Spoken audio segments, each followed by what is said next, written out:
question. All right, we need to go quiet because we're about to come on. Okay.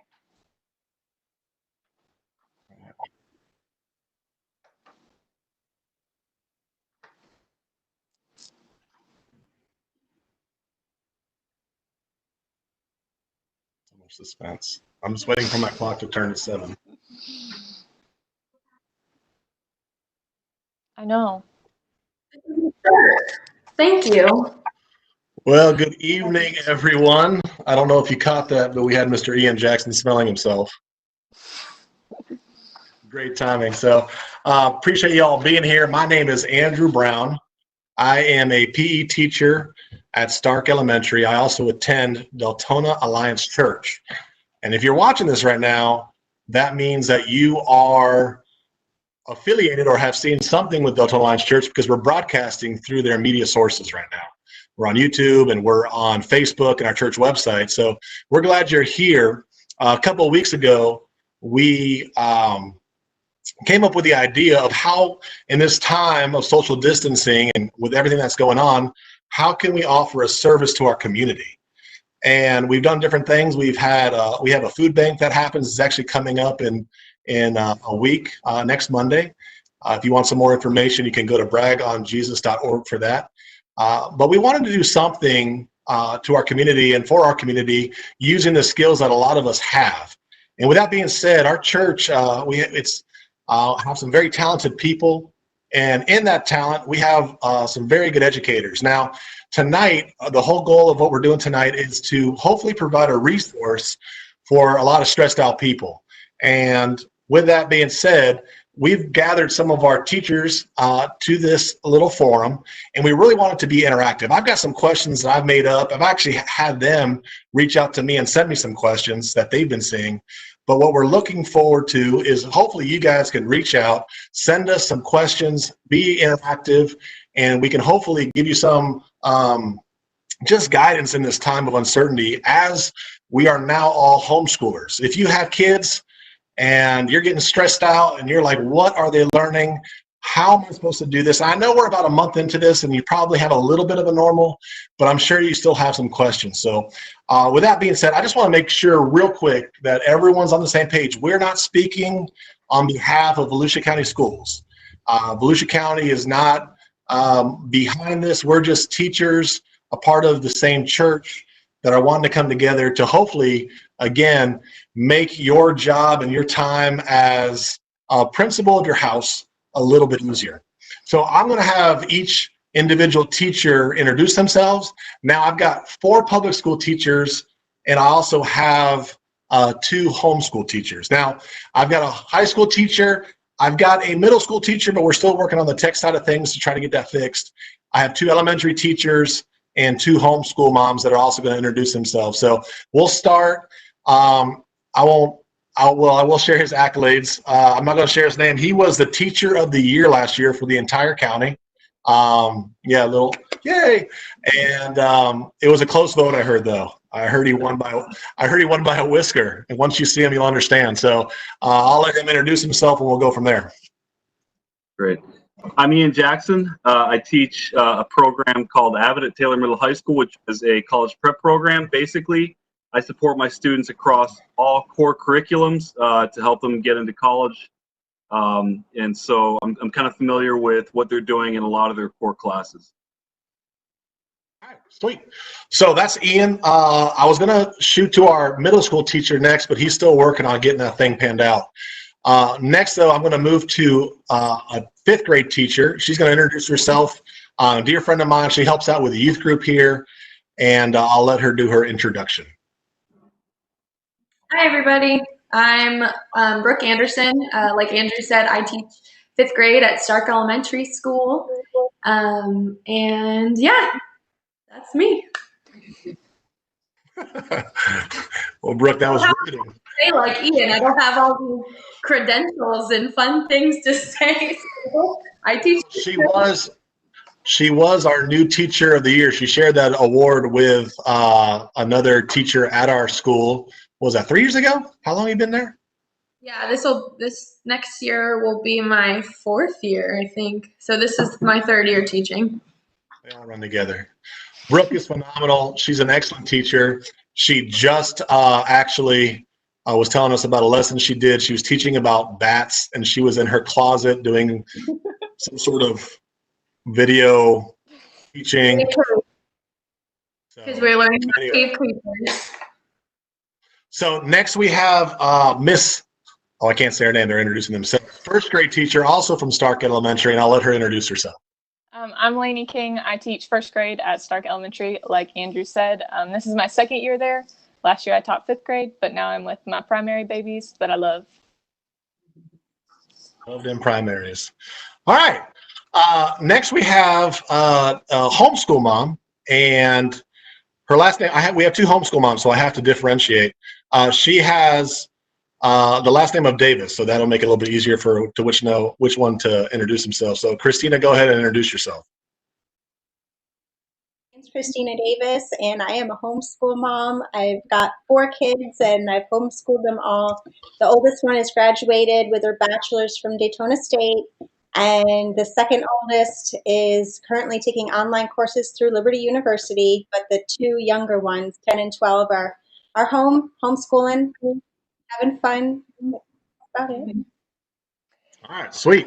And then finally, my favorite teacher here, I'll let her introduce herself, but this is my lovely wife. I'll let her introduce herself, and we'll go from there. Hi, I'm Wendy Brown. I have 3 students at home. I've been homeschooling since the start. My oldest is in 6th grade, so I've homeschooled her from preschool up to 6 as of now. And then also I have a 3rd grader and a kindergartner. So, and that's my principal, that handsome guy hosting.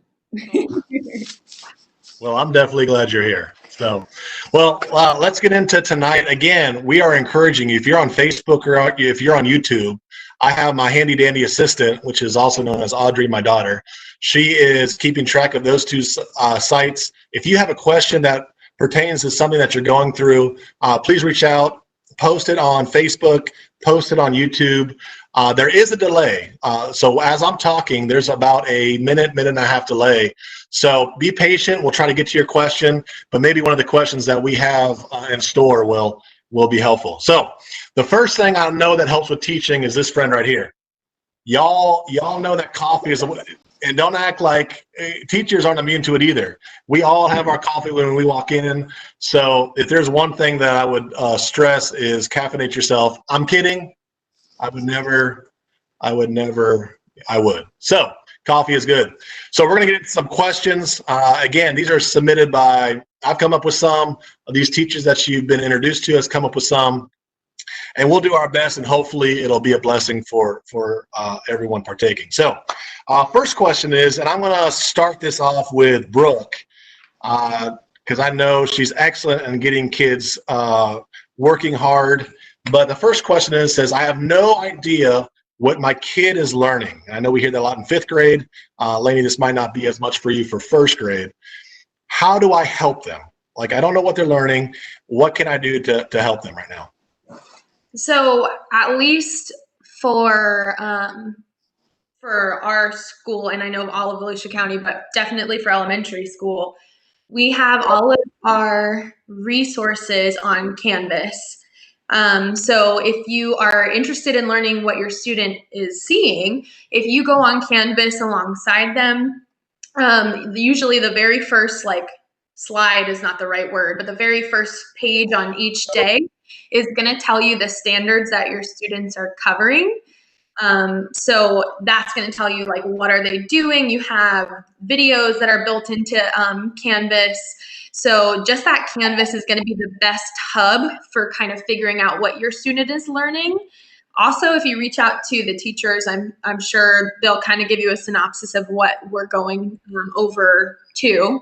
And definitely through Canvas, you'll see a week at a time as the teacher uploads the modules, and that's going to be probably the best place to get that information. All right, sweet. Now we have our middle school teacher. He's on. Don, can you hear me? Yes, I can. Oh, sweet. Don's got the best voice for this. We were talking about that earlier. Anyways, Don, can you really quick introduce yourself and where you teach and what do you teach? Sure. Don Boone, and I teach at Deltona Middle School, and currently I teach 7th grade mathematics. Last year I taught 8th grade pre-algebra. All right, sweet. So you probably, have you had this question as far as any parents reach out, having a hard time understanding what their kid's learning and they need support? What has been your response, or what advice would you give the parent in that capacity? If they're not sure where to find the information? Well, just the content. I know the kids are getting online and they have access to the content, but maybe they're going to a parent or mom and dad and saying, hey, I don't know how to do this. Can you help me with this? And the parents are feeling overwhelmed. Right. What would you say for that parent? And what we're doing in math is we are using Edgenuity, which I think the core classes in Volusia County we're all using Edgenuity, or at least the middle schools, for all the core classes. So they can go on there. Teams, there's Microsoft Teams, which is where the parents can actually get a hold of us. And I think a lot of parents are confused and thinking that it's just for the students, but it's actually for anybody that needs help. So the parents and the students can reach us online and actually have a chat like we're doing now. Sweet.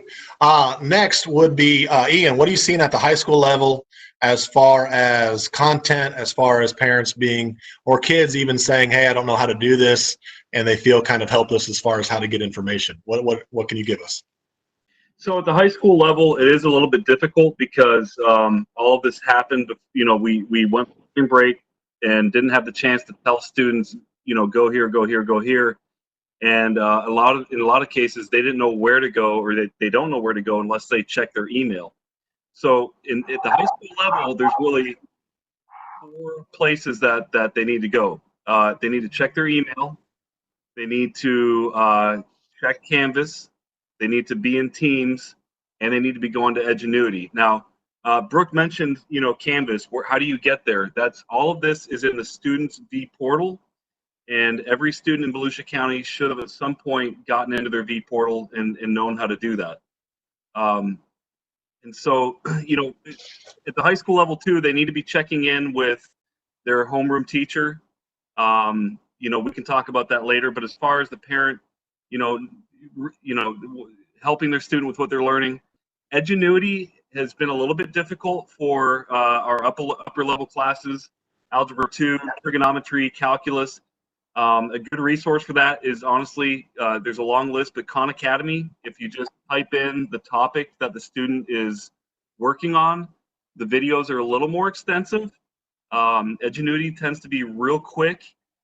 To be honest, it tends to, the quizzes use terms that weren't used in the instruction, and so the student takes a quiz and then comes across terms takes the instruction and then takes a quiz. It comes across terms that weren't mentioned in the instruction. So if they're lost, Khan Academy is a good start for that in terms of getting some extra help. Awesome. And I know with Khan Academy, that's actually with a K, Khan Academy. And if you're just joining us, we're glad you're here. This is something that Deltona Alliance Church is putting on with some of the people that go here that are teachers, both in public school and in homeschooling. And again, we're just trying to provide a resource to encourage y'all. Now, one of the teachers made mention to emails. I know there's I've talked to parents, and some of the parents are like, I have, a child and they've got, 7 different periods. I'm getting multiple emails from the teacher each day. I'm just being overrun. I've actually heard this from an academic coach in the county. Like they have 2 kids and she's getting emails galore, like crazy. Like, how do you understand what to respond to? I know teachers are trying to be proactive in communicating. What would you, as I know, Ian, you're a parent, you've got kids, you've got a middle schooler. How are you navigating that? How are you going about that type of information, just influx all at once?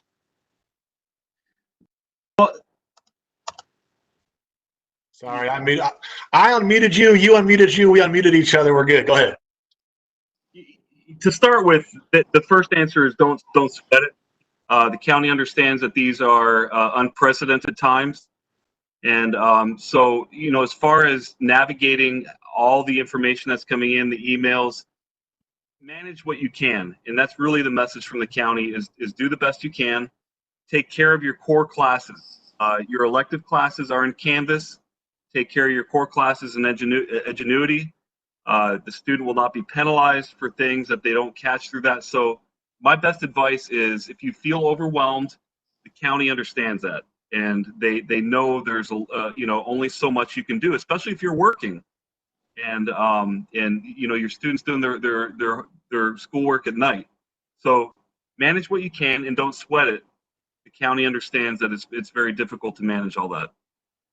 Now, I know you've been using the term ingenuity a lot for middle school and high school. I don't think that's necessarily the program they're using in elementary. Lainey, I know you're in first grade teacher at Stark. What's the program? What's the platform that they're using?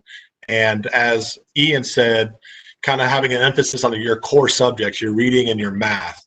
So what program are they using in those aspects? So in elementary school, our focus right now is they have iReady 3 times a week. So they'll get a total of 45 minutes. So they might do 15 on Monday, 15 on Wednesday, and 15 on Friday for math and reading. So really it's 30 minutes altogether. And then every single day they have work in Canvas. So like Ian said, that's in your V portal. So you'll go through your V portal, which they should have their logins. If they don't, I would just contact their teacher for that information, because they all have it. And they'll log into Canvas, and it's really nice because the county finally made it to where it's really easily accessible for all our parents, to where it's set out day by day. So anybody in K through 5 can log in, and it'll say like Monday, start here, and they'll click through their assignments and do whatever there is for the day. And then it has a big old stop sign at the end to tell them where to stop for the day. And then usually most teachers right now are having meetings every day in the county. If they're not, and you think your child's struggling or needs additional help, I would definitely reach out to them. Because we're supposed to be doing direct instruction for at least 30 minutes a day. So I know for like us first graders, we do that at 1 o'clock every day for our school specifically. So I'm teaching them the concepts that they're learning in that subject that day. And then usually they do their work after that. Some of them work ahead. I know like Brooke does hers earlier in the day. So those are the main Canvas platform teams, and then iReady, which are all accessed through Canvas. And just a little tidbit, if you're having trouble accessing things, it's a lot easier to like go into the app store that they have on the iPads and download the Canvas app and the ClassLink app, as opposed to like having to go through vPortal for everything. I did not know that. Fun fact. That's a good word. So you made mention to a couple things there. I know at this time, this is all new for teachers too. So if you're at home and, as a parent, you've had teacher conferences during the year, you've had some interaction, you've had some emails, and all of a sudden it's like you have to be best friends with your teacher. And there's just a lot of information going on. This is all new for teachers. We didn't go to college for this piece of it all, and we're learning on the fly too. I will say this as an educator, we truly do care about your kids. You'd have to struggle pretty hard to find a teacher that just hated their job and hated their life. These teachers are working hard. With that though, there is a lot of strain. You have to look at it from a perspective of, this is again new. They have a lot of responsibility. And I know at least our administration, and I can only speak for ours at Stark Elementary, our administration is amazing at supporting us, encouraging us. So just try to be, maybe you could be that nice word or that helpful word to a teacher, appreciative word, and that goes a long way. So I have a question for my homeschool moms here next. Obviously, this is different as far as we're not dropping kids at a bus stop. We're not dropping them off at school and then picking them up 7 or 8 hours later. I got my own flesh and blood in front of me all day long, and I'm pulling out my hair, and I don't care how much coffee you tell me to drink, Mr. Brown. There's not enough coffee in the world for what I'm going through right now. So as homeschool parents, you guys do this every day. I'll start with you, Christina. What type of advice would you give as far as structure? What do you guys do? And obviously you guys learn different things and have different formatting in homeschooling, but what advice could you give to a parent who's just kind of like over their head in all this right now? Well, just like you said, Andrew, structure is key. Just like in public school classroom, you have to have structure or your classroom just kind of falls apart.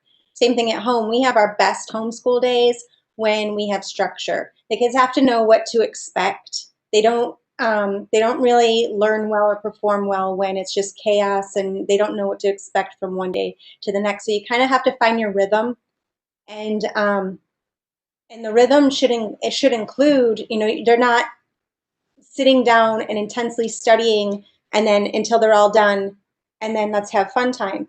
You have to kind of work that in, give them breaks in the middle of it, structure it so maybe they're doing their harder subjects before lunch, and then because it's easier to get it done if you do it before lunch, but then give them some break time. If they play an instrument, maybe do math in the morning and then have them go practice their instrument for a half hour before they come back and hit the books. Just kind of get that everyday flow coming and kind of make a routine out of it. Not that it has to be like, okay, at 9:31 we're doing this and at 9:50 we're doing this. Just that can actually cause more stress to try to be on the minute. But just so that they know that they have that consistency, like this is what our day looks like. And it makes it a lot easier, more enjoyable. Awesome. Good word. Wendy, how would what advice or how can you add on to that? You're muted, honey, baby. Girl, I love you, but you're still okay. You're all good now. We definitely do need structure. We have, a schedule, like Christina said, that we try to follow. We have brain breaks, which the kids will get 5 minutes to play with the dog, do whatever they need to do to get their wiggles out, because I have younger ones. We don't do this every day, but sometimes for my own sanity, I will send them all to their rooms for an hour and they can read, they can play, they can do whatever they need to do, just for some peace and quiet, and for my own sanity.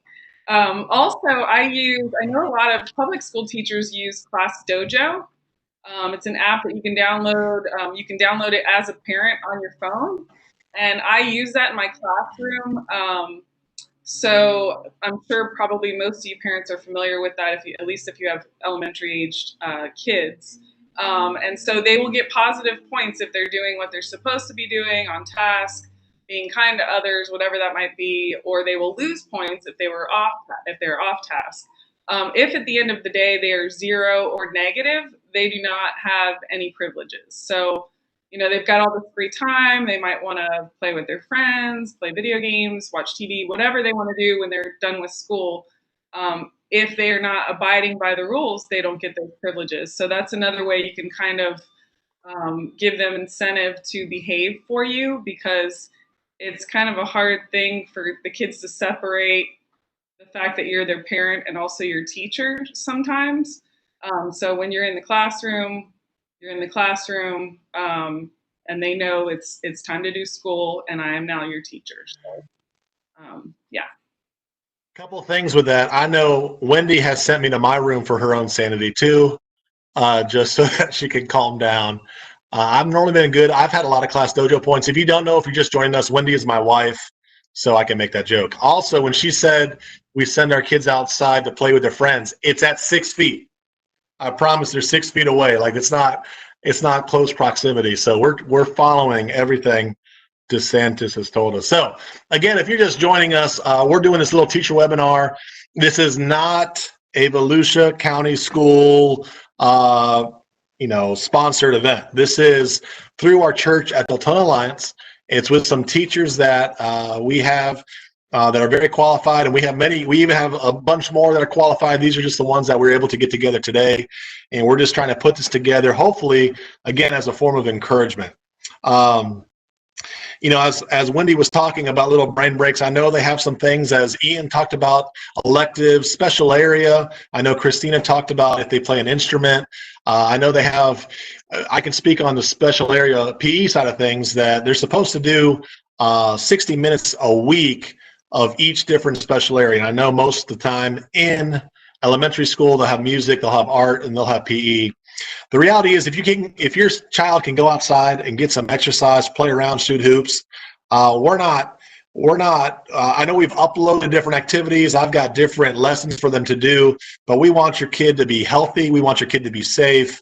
We understand that you don't have a sports gym in your backyard with all this different, hockey goals and volleyball nets and everything else. So we're not we're not hopefully expecting those types of results from y'all. But if you want to shoot a little just picture of your child working out or a little message, I'll be honest, I love it. When I get on and I've got this little student who, a fourth grader, every day he sends me a picture of him flexing. I love it. I can't wait to get on and just see my little man flexing. So little things like that go a long way. Just check in with your teachers, communicate. And that kind of goes into my next question. And I don't know if we really have the ability to answer it, but I know there can be some difficulty when you have multiple children and maybe just one piece of technology at home. And how do you get everyone done? How do you get everyone, through that time? And just as a teacher myself, I would just recommend to stagger, obviously, your children in their core subjects and make sure you communicate with the teacher kind of the scenario that you're in. I know a lot of times, and I won't, again, this isn't speaking for VCS, but I know they've done their best to make sure that everyone has a piece of technology. Now, that might not still fit for you at this time. I know they have some paper packets, but Ian, do you want to speak into that as far as maybe some advice that you have a couple kids in the public school system as far as, you've got one piece of technology. I'm not going to touch your mute this time. This is on you. So you have one piece of technology, you've got multiple kids, you've got different periods, and you've got teachers reaching out. How would you suggest navigating that? Well, I guess two quick answers. Number one, I did not realize at the outset of this, at least in our community, the elementary, middle, high school in our community is giving a piece of technology per level. In other words, if you have a child at elementary and a child in high school, in our area, they're giving out one piece of technology per school. So we have, in some cases, homes that have 2 or 3 computers given out by the schools because they're at different groups. So you might want to check if you're struggling with, if you do have, a student in elementary and middle school, don't assume that you can't get a second device because it's one per home. And again, not speaking for BCS, but in our community, we're giving out more than one. And, the second thing is, if it's a real struggle, communicating with the teachers is going to go a long way. If your student gets on Teams through their vPortal, Microsoft, and then get on Teams, their teachers are sitting there all day long in many cases, just hanging out, talking to their colleagues. Email your if your student communicates with the teacher, they're going to bend over backwards to help them if they are struggling to, in a home where there's just not enough technology for the students to get on there during the day. Does that make sense, Andrew? Yeah, that's perfect. Thank you. One of the things I know for PE, I don't get as much interaction, unfortunately, with the students per se, but I know on the flip side, sometimes a teacher gets a little bit, maybe too much interaction in the fact that I know, again, this is new and you feel sometimes like there's, what's the word I'm looking for? Just urgency to get things done. You come home from work, you need questions answered. I know I've talked to a couple of y'all as far as, what time frames during the day are appropriate, and understanding there is still a level of being a professional as far as the interaction. I know the teachers are being extremely flexible. Don, can you speak into necessarily on the middle school side of things, maybe just when you're available, how that works, when parents can, and parents can reach out, and if both parents do work, how would you suggest they go about that? Okay. Yeah. Basically like you said, all day we're kind of sitting around working on what the kids are going to be doing next, or some way to help the kids. Through Teams is really probably the best way during the day to get a hold of the teachers. Obviously email, but email is not as interactive, where Teams is, you can actually carry on a conversation a little easier. But we set up at our school, they ask us to set up office hours. So there's 3 hours a day specifically that we're supposed to be on. And the teachers are given some latitude on when they want to set that up. So I have mine set up where I have one day where I'm actually, my 3 hours is more towards the late afternoon and evenings for parents who might want to get in touch with me later on in the day. So they know that during those times they can reach me. But at any time, if they communicate on Teams, I get an update even on my phone. So I can, if I'm not busy, I'll jump on my laptop and do whatever needs to be done. So is really the biggest key is just to get them to communicate, because I think that's where a lot of I know at least core teachers are having a hard time, is some of the kids and their parents are just very difficult to get a hold of. So if the parents want to reach out anytime, it's welcome. All right, sweet. Brooke, I know you've had some kids reach out, I know it's hard in isolation and not having those relationships. Listen, we've had your kids for 6-7 months. Like, we love your kids. We want to hang out with your kids. We want to do stuff with your kids. I love playing sports with your kids. I'm ready to beat your kids in something that I can make up and just beat them in something. I just need to get out there. But we do really enjoy, as much as it can be frustrating sometimes when we just don't have those good days and it's hard to teach, and you might understand a little bit of that pain at this point now. We do miss your kids and we love teaching your kids. I was just going to reach out to Brooke because I don't know if you've got just kind of a quick little story as far as kids reaching out, wanting to hit up Miss A because she's cool and get her perspective on things. You are muted. I didn't do that this time, girl. That's on you. Go ahead. Can you hear me now? We can hear you now. Okay. So just a story about my kids reaching out to me. Well, I know early on the kids missed you, and just checking in just to hear your voice and things to that nature. So, yeah. I mean, how does, I know that as a teacher, it's not like you're pushing them away, you miss them too. So, do you have free reign where the kids can just contact you? What's kind of the limits on that? Well, and obviously in the first, the first couple weeks of this whole pandemic, we were trying to figure out what to do too, and we were getting, in touch with the kids for the first time online, which was already weird. So this was kind of before they did office hours, but I've had my class actually since 3rd grade. I didn't have them in 4th grade, but so I've known my kids for a really long time. So obviously the relationships built were super strong. But they, in the first week, I had a couple students literally call me probably every 30 minutes on Teams, until 6 o'clock at night, from 9 to 6. And for the littlest things, Miss A, I don't know how to open a Word document. And I'm like, y'all better figure it out. So we had a lot of communication the first couple weeks. But obviously for my sanity, I had to set more strict office hours, as you would say. So I literally had to talk to my principal and be like, can I just not answer? Is that okay? And she's like, yes, that's okay. So at, 7 o'clock at night, I might not answer anymore. So although I did have some random friends call me the other day that weren't even in my class because they just wanted to talk to me. So that was pretty fun. But yeah, so. Well, again, I mean, just based off of what you're saying, I know a couple of nights ago I had I'm in elementary school, but one of my former students when I taught math reached out to me. I was helping them with 6th grade math that I had to quickly go on YouTube real quick and refresh what it had to do again and help them out. And again, we want to hang out with your kids. We want to talk to your kids, but also understand that we have families. We have to go to the grocery store. We're looking for toilet paper too. If y'all have some toilet paper to share, it's Teacher Appreciation Week. Don't be afraid to hit us up with some toilet paper.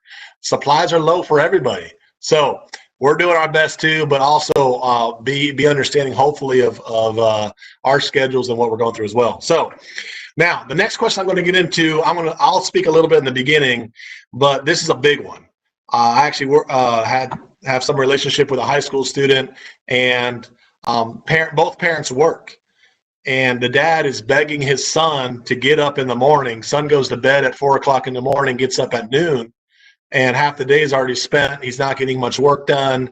He's missing the times, as Don was saying, that the teacher has implemented to kind of reach out. So the question is why, my kids won't get up and do their work. How can I make them listen? Now, My encouragement in this would be, obviously, you're not their teacher. Hopefully we made that clear that the county has done their best to set up guidelines, set up instruction and content, especially in the core classes for your students to continue to learn. And I don't think anyone's expecting you all to all of a sudden have a degree in math or English and teaching your kids these different subjects.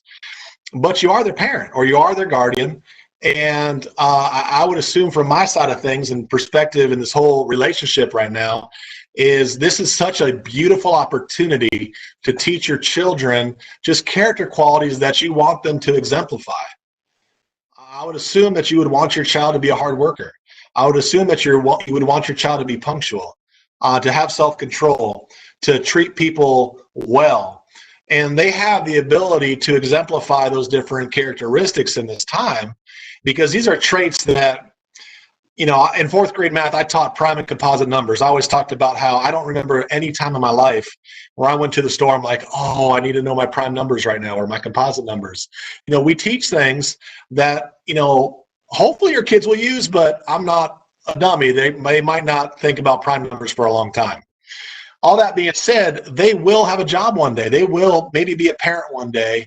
And it's such an opportunity as you being kind of that example to really show them and to lead them and to have an expectation of them. I know in teaching, if you have low expectations, you are going to have a long, you see the head shaking. There's 3.5.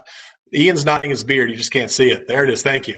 There's going to be a long year if you don't have clear expectations.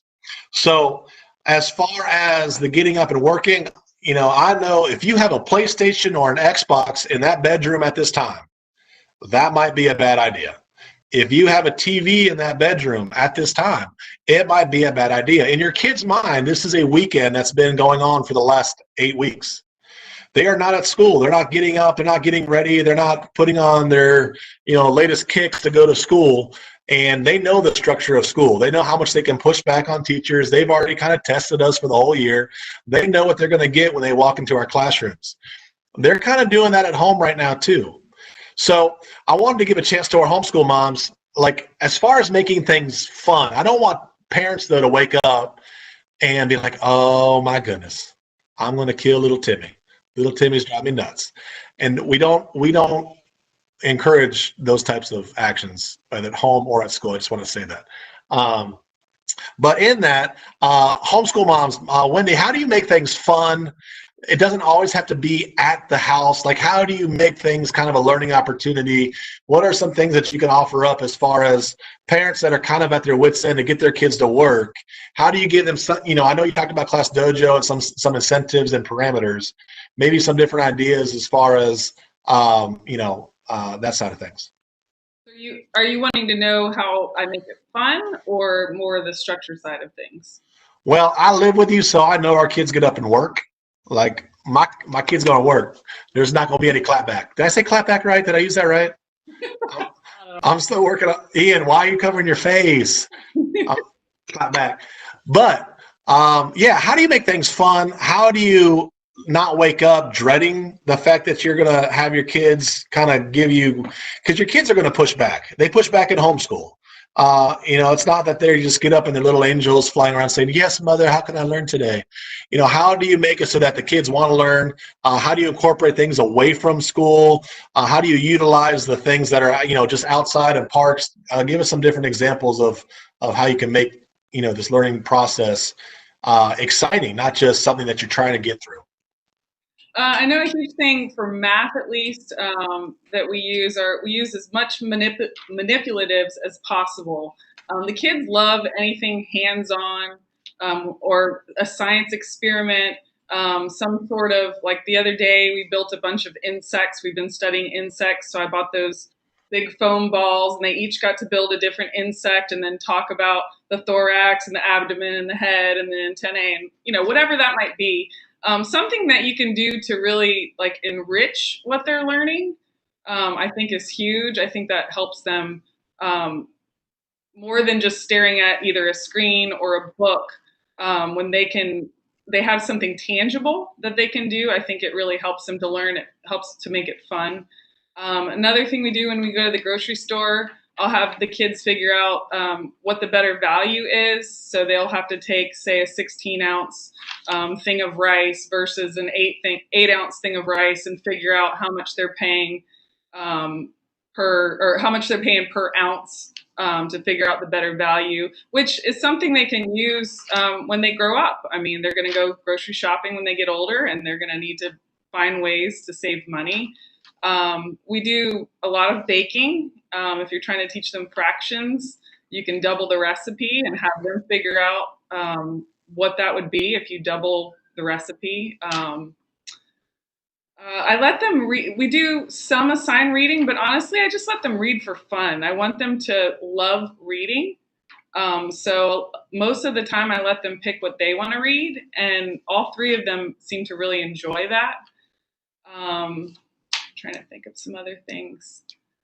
That's good. Yeah, one other thing, and this I don't have any high school students, but this might be, and Christina could probably speak more into this, is every now and then we'll have a teach your teacher day. And maybe for the high school students, they may not be as gung-ho about manipulatives and whatever else, but have them, maybe since you might not be as involved in what they're learning, have them teach you what they've learned. Because when they verbalize what they've learned, it helps lock it in their brain, and it helps them to be able to communicate it to other people in the future. So, yeah. Dang, that's a good strategy. I might use that in PE. Ian, no comment there? You're not going to give me something hard there? PE. All right, love you too. Christina, is there anything that you do to make it fun? I know, again, anything maybe outside the home as far as that you got, I don't want to put words in your mouth. I'm just hoping that there's something that I'm throwing out there that you can hook onto. And what are some things you do? Well, during this, we're kind of social distancing, so it's kind of hard to get out, and do things. But as far as like Wendy was saying, we call that narration, where you take something that they're learning and they tell it back to you in their own words. And if they can understand it, then it helps them to kind of own it better. But narration doesn't have to be just speaking it back or writing it down. Like in the curriculum, it can be so tempting to just kind of look at those extra activities, like the enrichment activities and hands-on stuff, and think, well, that's extra fluff. Let's just get through, learn the facts, and get it done and over with. But really, that doesn't help. I mean, then they're just learning a bunch of facts, and it's not fun. Whereas if you play to their strengths, it can really help them really enjoy the material and understand it better. So if they like to build, like have them, like if they're learning about the Erie Canal, they can build like what they think that would look like with Legos. If they like music, they can set their math facts to a song to help them learn it better.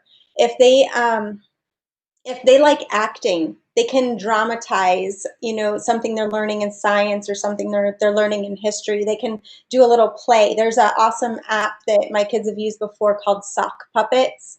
They love it. It's so much fun. If they like to draw, if they don't like drama and they don't like building, but they like to draw, maybe they would love to draw a short little comic strip of something that they've learned that week, just to kind of help them to own it better and fully understand it in their own words. And then also, you got to kind of not just say, okay, well, go do this, but actually be invested in their work, actually care about what they did, have them show you what they've done. And if it's, Dad, if it's just you with your kids or just mom with her kids, and you're just like, well, I'm just their only person that they come talk to. You've got grandparents or aunts or friends. Take pictures or videos of them doing this stuff and post it. Show that you care enough about their stuff that you want to share it with family. And that kind of that means a lot to the kids. And then it inspires them and motivates them to try to please you more, to produce good work. That's excellent.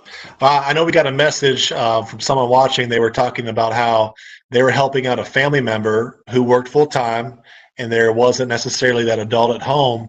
And the family member, the aunt, would zoom in and kind of just check in with the kid throughout the day.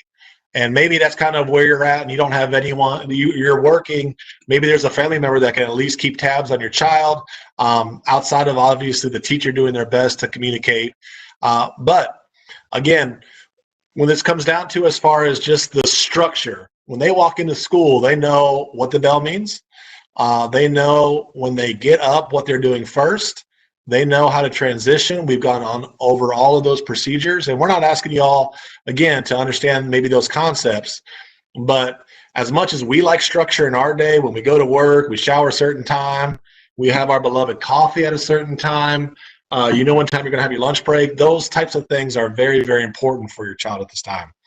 I want to get back to a couple things with secondary, and I was going to reach out to Dawn first. I don't know. I talked to Ian about this, and I don't know for sure how it works with middle school. Can the kids finish their courses before the end of the school calendar year? Do they have access to all of their content? Yes. Yeah. I have a couple of students who have finished actually. And so, yeah, I mean, the short answer is yes, they can. If they're, depending on what type of student they are, if they're interested in moving forward, I'm sure that, I know I am willing to give kids extra things if they want to start trying to learn some concepts, going into next year, some algebra or whatever. I'd be willing to provide that. But if they finish early, my encouragement for one of my students was that she was struggling a little bit in her scores. So, I said, well, let's just take some time now that you have some extra time. We can remediate some of this or go back and revisit a couple of things you did poorly on.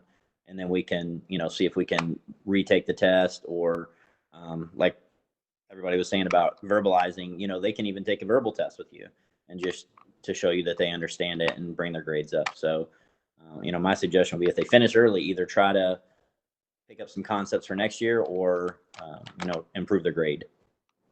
I would assume, I don't want to speak for any teacher, but if you have that kid that is kind of mastered and finished early, and even at this point, parents, we know which kids get it quickly and which ones we have to remediate. That's why we teach. It's not that we're like surprised, like, oh, we know kind of where we should know where your kids are, whether their grades, reflect that, or if they're hard workers at first, or if they cram. We know your kids' tendencies, and I know you guys might be learning that at this point. But if you've got that hard worker and that kid that's got it mastered, and I would have them reach out to the teacher to see if they can somehow help other kids. We don't have small groups. I know when I taught in 4th grade, I would always match up. I'd have kids paired up, and I'd have a coach, and I'd have a student or a player, and I'd have the kids that kind of were getting it a little bit easier, coach them up.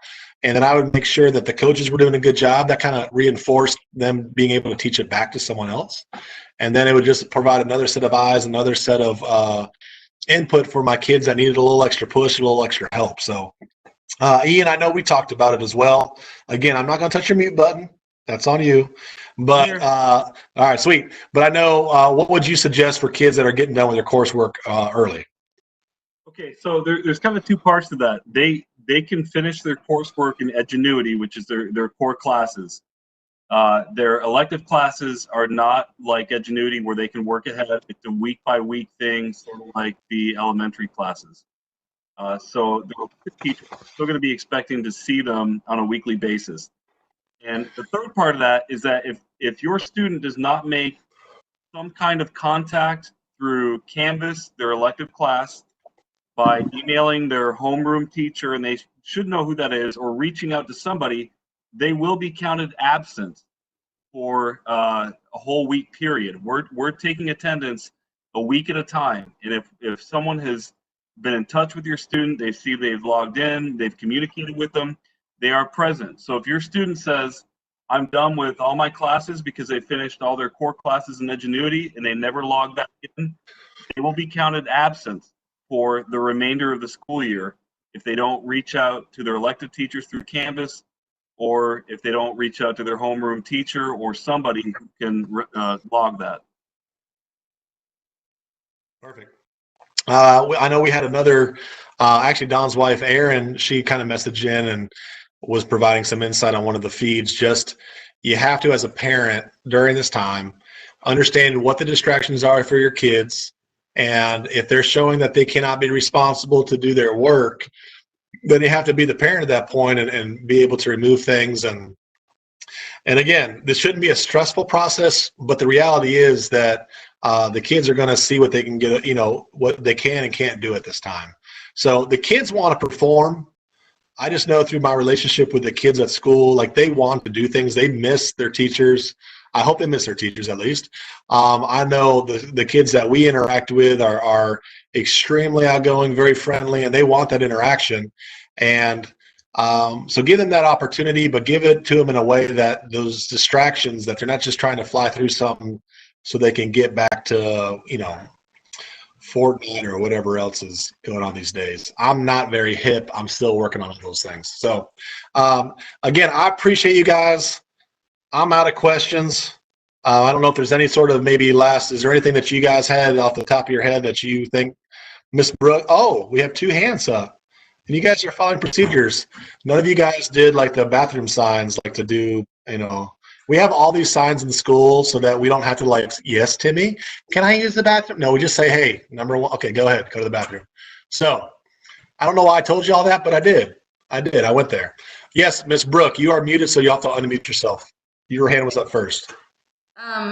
So the one thing that wasn't mentioned that Ian, you said yesterday when we talked, with if there's a lot of students in the house and you can't get them all on technology, and I never thought about this, and I think it could be a game changer for some families.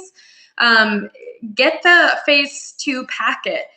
Your student, personally as a teacher, I would prefer to see them online, and that's perfect.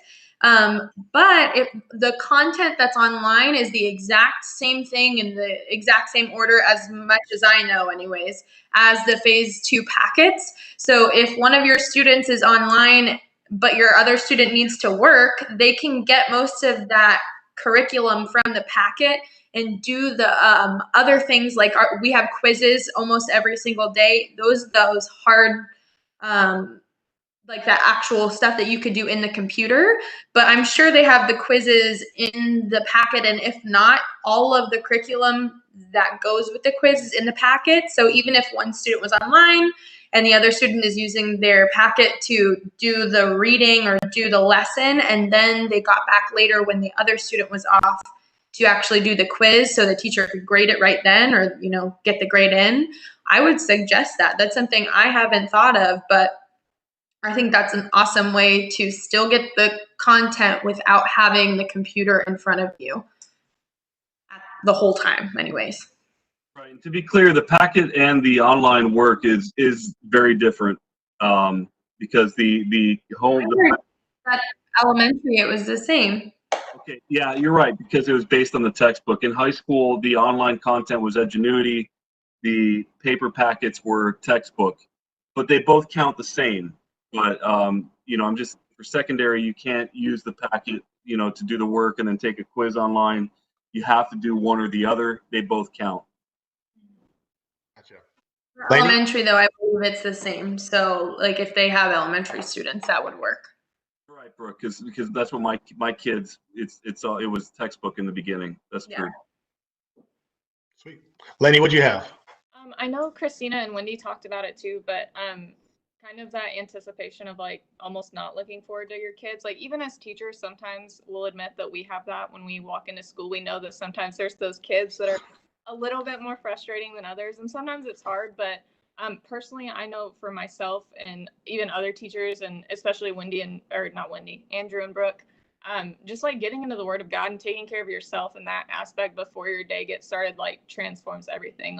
I know at school we have a Bible study that we do. And that's something that we did at school, obviously, but even in the mornings now, even online, sometimes I have kids that are like Brooke said, calling me every 10 minutes. And I know that in order to get myself into the mindset of Christ, I need to invest in myself and fill my cup before I can give out of that abundance to the kids that I'm teaching that day. Or as a parent, I only have a 6-month-old, so I know that's a little bit different than people who have 3 kids at home. But just making sure that your mindset is Christ before you get that day started, so that you're reminded of the characteristics of who he is. And that you're pursuing holiness like he's called us to. The other thing they talked about, obviously, at school, we have different consequences or ways of getting the kids to do what we want them to do. One of the things that I'm really passionate about, and I know like with something I admire about Wendy and Andrew a lot, is like a lot of times the punishment meets the crime. So like doing things that like aren't relevant to what the issue was in the first place, like usually aren't as helpful. Like with my kids that might not finish work, like I'm not going to make them walk laps at recess. I'm going to make them do their work at recess. So just making sure that you're doing that. And I know like Wendy and Andrew have their kids like write the Proverbs, which I think is really, is it Proverbs or Psalms? One of the. Psalms is too short. We go Proverbs. That's right. I've witnessed it too. I've witnessed Audrey doing it. So I like admire that it's something that reinforces the concepts that us as Christians need to be reminded of in order to pursue Christ. And then the last thing is something we didn't really talk about was like resources for you guys, like aside from like Canvas, we obviously had like YouTube. So I know for like primary kids, it'll annoy the crap out of you, but Jack Hartman, he'll keep your kids busy and moving. Go Noodle for movement breaks. If you just want them to dance, if it's too hot outside or it's raining, put on Go Noodle. It's free. Brain Pop, that's free. That's a resource that you can use for science and social studies. Khan Academy is awesome. That goes all the way. That's like K through 12. It'll do anything.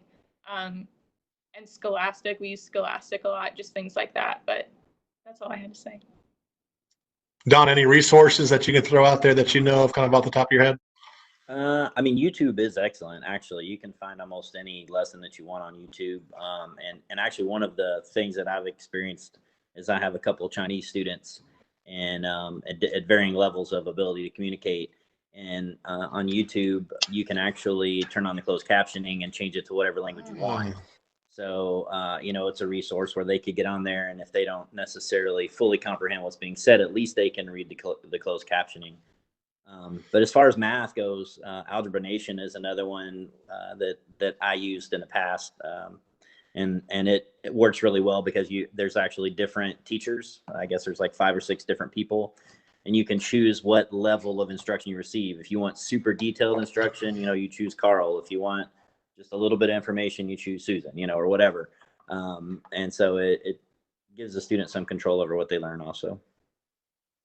Carl was always out of my league. I just couldn't track with him. It was just too hard. Hey, and for you parents, just to encourage y'all, when I taught 4th grade, I went on these things too, just to kind of like, how do I do this again? Like, I mean, when you're getting into content and something you haven't done in a while, you check in. You kind of you have to do the research yourself. We have a curriculum map that we teach from, and we have guidance there, but we're still looking for different resources to see if we can do it a different way. And we're not necessarily expecting parents to do that, obviously, but hopefully these are some resources that you guys can tap into. Hold on real quick, Ian. But in that, Ian, you just lost my train of thought. So these are resources you could use. Ian, go ahead, because it doesn't take much. I'm like Squirrel. You put up a finger, I'm like, I was there. I didn't know what the finger was for, but I was in. It's the first time I've done it, and Don, I'm sure, is aware of this resource. It's for motivated students who want to know the answer to make sure their work is correct. But mathway.com will actually, you can put in the most complicated, in some cases, calculus questions all the way down to basic algebra, and it will give you the answer. Now, that's just to check if the work is correct. I've paid for a subscription for my students, and it shows them every step. But that is a pretty incredible resource when I'm scratching my head wondering why I didn't get the right answer with a upper level math question. Mathway.com. Sorry, Andrew, break your. And just a conversation I had with a high school youth, a young man in our youth. I think I said that like 4 times. He was talking about kind of being convicted about he's been going on different websites and cheating. And, he can just go on there, get his work done and get out of there. And I just encouraged him. I said, well, use it as kind of, as Ian was saying, use it as a way to check your work. Obviously the resources are out there. Your kids probably know about it before you guys do. The reality is, but use it as a resource, put in the work to honor God. Obviously the characteristics would be to do your work, to honor God in that, work hard. But I know a good teacher will give you feedback. Well, the reality is the good teacher is not standing next to you where you can call him over or call her over and ask them that question. So there are those resources out there. With all that being said, I want to personally thank all of you guys for doing this. I really want to touch on something that Lainey said. As far as the whole Proverbs thing, if that sounded weird, as I grew up, I was homeschooled from the 4th grade on. One of my things my parents did, and we'll do it with our kids, is there's actually 31 Proverbs in the Bible. And obviously there's, on certain months, 31 days in a month. So I remember as a kid many times having to write the proverb for the day. So if you got on trouble on the 18th, guess what? You're going to write the 18th proverb. So if you don't know Proverbs, it's full of just wise sayings. I know for my son and I, we read through it quite often just because I want him to understand how to make good choices, how to make godly choices, especially as he gets older, to be a leader. I remember getting in trouble on the 6th day of the month. Not good. It's the longest. The 9th day is only 18 verses. So it was a major blessing to get in trouble on that day. So I wanted to close. I want to pray for you all. But again, I want to hit on something Lainey said. 1 Corinthians 13 talks about what love looks like. And you might be stressed out and kids might be stressed out. And one of the things I try to reiterate with whether it's my family or people at church that I get to work with is that love always hopes. They hear me say that a lot. Always hope the best. And it's easy at this time where you're secluded, where you're around the same people, where things can wear kind of thin. But I just want to encourage you that there was a man 2,000 years ago that hoped the best in each and every one of us, to the point that it cost him his life on a cross. And in that, as we know him more, as we seek him more, I would just encourage you that we have the ability, as we live and act like Christ, to love other people that way. And whether it's teachers, whether it's coworkers, whether it's our own kids, whether it's our spouse, again, things are new. Things, I always think that anything out of our norm creates a underlying level of anxiety. So I would encourage you in that. I'd also encourage you, as Lainey again alluded to, use this time just to get into God's word. It's such a blessing, and I know we take it for granted that the Bible and the mass production of it is not necessarily a historically long shelf life. The Bible has only been around to the public as we know it for a very small portion of the history of this world. So I would encourage you, as Lainey said and as others have said, get away, get quiet. God has taken away pretty much every distraction. Every idol that we have set up for ourselves, to whether it's sports or shopping or whatever it is, God has really calmed and slowed things down. I just pray that at this time, that whether you know Jesus or not, I just pray that whether it's through the Bible app, that you'll just start reading. And the Bible talks about how inside all of us there's this desire that we understand and know that God is real. Now, whether you have made a decision not to follow that, or he hasn't answered your expectation of him as you wanted to, I just pray that you will just get into God's word and see what Jesus says about the Father, and see what Jesus looked like and what he says about you, and what a relationship with Jesus would look like. If you don't go to church, I'm not going to say that our church is better than every other church. I would just invite you to go to a church. Obviously a church that believes in the Bible, believes in what the Bible says, and get involved in people around you. And I know that's hard right now, but let me tell you y'all, it's not hard to just get on YouTube or get on Facebook and do some searches. Obviously, we would love to have you at Deltona Alliance to join us sometime and build that relationship.